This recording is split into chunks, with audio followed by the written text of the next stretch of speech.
নবী বললেন দাজ্জাল কখন আসবে? পৃথিবীতে দুটো জিনিস যখন ঘটবে।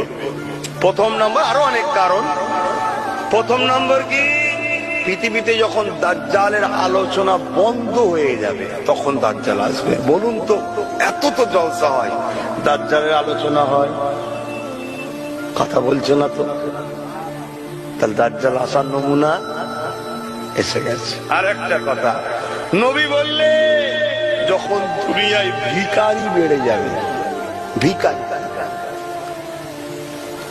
আমাদের অভাব নেই তারপরও ভিক্ষা চাওয়ার হাত পাতা অভ্যেস আছে না? বলবেন তো, এইটা তৈরি করা হচ্ছে আমাদেরকে ভিখারি। কেন? দাজ্জাল এসে সোনা দেবে, হিরে দেবে, দামি দামি সম্পদ দেবে, সমস্ত ধন ভান্ডার আল্লাহ তার হাতে দেবে। কেন দেবে? তোমার আমার ইমানের পরীক্ষা দেবার জন্য।